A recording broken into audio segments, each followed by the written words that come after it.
అందరికీ నమస్తే. ప్రస్తుతం నేను వికారాబాద్ జిల్లా పరిగి మున్సిపాలిటీ పరిగి నుండి వికారాబాద్ వెళ్ళేటటువంటి ఈ రోడ్డు మీద ఉన్న పరిగి నుంచి ఇది నస్కల్కి వెళ్ళే రోడ్డు. మిత్రులారా, ఈ నాలా ఒకసారి చూసినట్లయితే ఈ వాగు ఏమాత్రం కొంత పెద్ద వర్షం వస్తే ఈ వాగు దాటనీయనంత వర్షం మొత్తం వరద వస్తుంది. ఈ వాగు దాటనీయకుంటే ఒక్కొక్కసారి వికారాబాద్ వెళ్ళాలంటే పరిగి నుండి మన్నేగూడ నుండి అట్లా వికారాబాద్ వెళ్ళాల్సినటువంటి పరిస్థితి ఉండే. కానీ ఎమ్మెల్యే రామ్మోహన్ రెడ్డి గారు, ముఖ్యమంత్రి రేవంత్ రెడ్డి గారి సహాయంతో దాదాపు వికారాబాద్ జిల్లాలోనే పరిగి కాన్స్టిట్యున్సీలో 250 కోట్లతోని సర్వాంగ సుందరంగా ఈ రోడ్లని అన్నింటినీ అభివృద్ధి చేయడం జరుగుతుంది. మరి ముఖ్యంగా మిత్రులారా, మనం ఒకసారి తీసుకున్నట్లయితే ఈ పరిగి వికారాబాద్ ఈ డబల్ ఉన్నటువంటి దీన్ని 4 లైన్స్ కింద దీన్ని డివైడ్ చేస్తున్నారు. అదేవిధంగా పరిగి నుంచి షాద్నగర్ రోడ్డుని కూడా 2 లైన్ల నుంచి 4 లైన్ల కింద దాన్ని కూడా మార్చేస్తున్నారు. అదేవిధంగా దాదాపూర్ నుంచి రంగారెడ్డిపల్లి వరకు కూడా ఒక మంచి డబల్ రోడ్డుని అయితే నిర్మిస్తున్నారు. ఇట్లా ముఖ్యమంత్రి రేవంత్ రెడ్డి గారు తన సొంత జిల్లా అయినటువంటి వికారాబాద్ జిల్లాకు కొన్ని వేల కోట్ల నిధులు ఇచ్చి సర్వాంగ సుందరంగా అయితే అభివృద్ధి చేస్తున్నాడని మాత్రం చెప్పొచ్చు. ఇది ఇట్లా ఉంటే వికారాబాద్ జిల్లాలో పరిగి నియోజకవర్గం ఎమ్మెల్యే రామ్మోహన్ రెడ్డి గారు కూడా దాదాపు ఈ 2 సంవత్సరాలలో ఈ మున్సిపాలిటీ పరిధిలోనే దాదాపు 60 కోట్ల రూపాయలకు పైగా వెచ్చించి పలు అభివృద్ధి కార్యక్రమాలను అయితే ఇక్కడ ఆయన పనులు చేయడం జరుగుతుంది. ముఖ్యంగా తాగునీరు కావచ్చు, అండర్ డ్రైనేజ్ కావచ్చు, అదేవిధంగా రోడ్లు కావచ్చు, సీసీ రోడ్లు కావచ్చు, ప్రభుత్వ హాస్పిటళ్ళు కావచ్చు, ఇట్లా అనేక కార్యక్రమాలను అయితే రాష్ట్ర ప్రభుత్వం ముఖ్యమంత్రి రేవంత్ రెడ్డి గారి సాయంతో ఎమ్మెల్యే రామ్మోహన్ రెడ్డి గారు చేస్తున్నారు. ఒకసారి చూసుకోవచ్చు ఈ బ్రిడ్జి. ఇది చాలా కొన్ని దశాబ్దాల కళ. ఎందుకంటే పెద్ద వర్షాలు వస్తే నేను ఇందాక చెప్పినట్లు ఈ వాగు మొత్తం పెద్దగా వచ్చి దాటనీయదు. కాబట్టి దీనికి ఒక శాశ్వత పరిష్కారం కనుగొనాలని చెప్పి ప్రత్యేకంగా నిధులు ఇచ్చి మాత్రం దీన్ని డెవలప్ చేయడం జరుగుతుంది.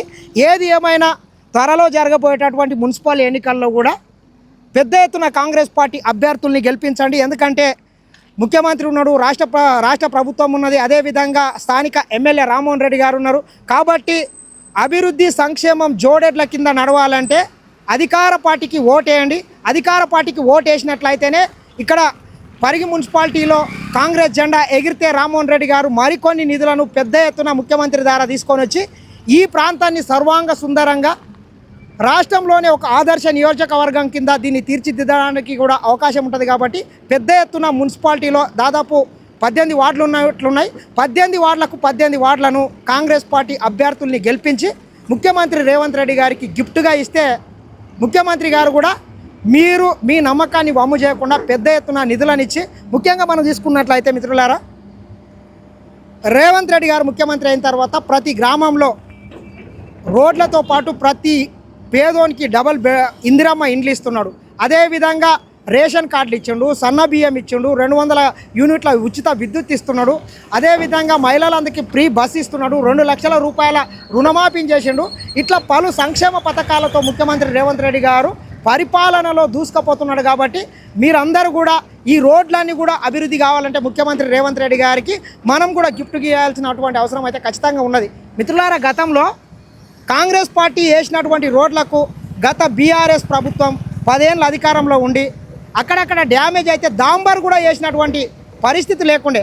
కానీ ఈరోజు వికారాబాద్ని ఒక సర్వాంగ సుందరంగా ఈ వికారాబాద్ జిల్లాని తీర్చిదిద్దడానికి ముఖ్యమంత్రి రేవంత్ రెడ్డి గారు కృషి చేస్తున్నారు. మనం చూసుకున్నట్లయితే అనంతగిరి ఫారెస్టుల టూరిజం కావచ్చు, ఈ పరిగి ప్రాంతంలో త్రిబులార్ రోడ్ కావచ్చు, హైదరాబాద్ నుంచి దాదాపు లగచెర్ల వరకు ఒక రేడియల్ రోడ్ కావచ్చు, ఇట్లా ఈ ప్రాంతంలో ఎడ్యుకేషనల్ హబ్స్ కావచ్చు. ఈ వికారాబాద్ జిల్లాని దేశంలోనే ఒక అత్యంత అభివృద్ధి చెందిన జిల్లాగా దీన్ని అభివృద్ధి చేయడానికి ముఖ్యమంత్రి రేవంత్ రెడ్డి గారు కూడా కృషి చేస్తున్నారు. కాబట్టి త్వరలో జరగబోయేటటువంటి మున్సిపల్ ఎన్నికల్లో కాంగ్రెస్ పార్టీ ఈ జిల్లాలో ఉన్నటువంటి అన్ని మున్సిపాలిటీల్లో జెండా ఎగరేసే విధంగా మీరు కూడా పెద్ద ఎత్తున కృషి చేయాలని మరొకసారి కోరుకుంటున్నారు. అది పరిగి కావచ్చు, వికారాబాద్ కావచ్చు, తాండూరు కావచ్చు, ఈ మున్సిపాలిటీల్లో మొత్తం కాంగ్రెస్ పార్టీ, కొడంగల్ కావచ్చు, ఈ 4 మున్సిపాలిటీల్లో భారీ మెజార్టీతో కాంగ్రెస్ పార్టీని గెలిపించాలని మరొకసారి కోరుకుంటున్నా. అభివృద్ధికి ఓటేయండి, ముఖ్యమంత్రి రేవంత్ రెడ్డి గారి మీద నమ్మకంతో ఓటేయాలని మరొకసారి మీ అందరినీ కోరుకుంటున్నా. ఇది చూస్తూనే ఉండండి SN TV.